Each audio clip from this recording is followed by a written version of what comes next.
এই পৃথিবীর যত বড় বড় জালেমরা পাপীরা আখিরাত ভুলে গেছে, তো তারা এখনো পৃথিবীতে আছে তো? নমরুদ আছে তো, কারুন আছে তো, ফেরাউন আছে তো। কারুনের চাইতে বেশি সম্পদ তো আর কারো হবে না। ওয়া আতাইনাহু মিনাল কুনুজি মা ইন্না মাফাতিহাহু লাতানূউ বিল উসবাতি উলিল কুওয়া।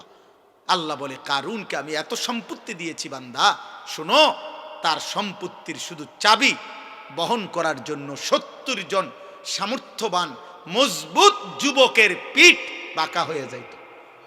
এটা হলো বিশুদ্ধ তাফসির। মানে 70 জন যুবক কাঁধে করে চাবি বহন করত। ফলে সিমেন্টের বস্তা যেরকম 50 কেজির বস্তা ট্রাকের থেকে গোডাউনে নেওয়ার জন্য কেউ যখন কাঁধে লয়, ওই রকম তার যেমন পিঠ বাঁকা হয়ে যায়, এই রকম চাবির বোঝা বহন করতে গিয়ে যুবকের পিঠ বাঁকা হয়ে যেত। এ তো কোরআন শরীফের আয়াত।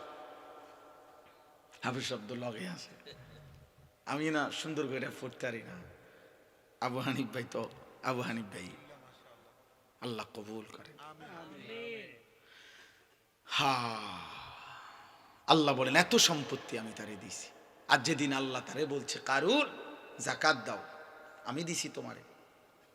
ওয়াবতাগি ফীমা আতাকাল্লাহুদ দারাল আখিরা, আখিরাতের পুঁজি তালাশ করো, সম্পদের যাকাত দাও, আমি দিছি।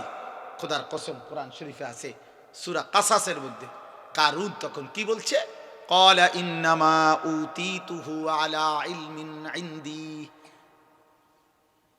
নাফরমান বলছে, মূসা তোর আল্লাহকে বল, আমি আমার এই রাশি রাশি সম্পদ সব আমার বুদ্ধি খাটাইয়া কামাই করছি।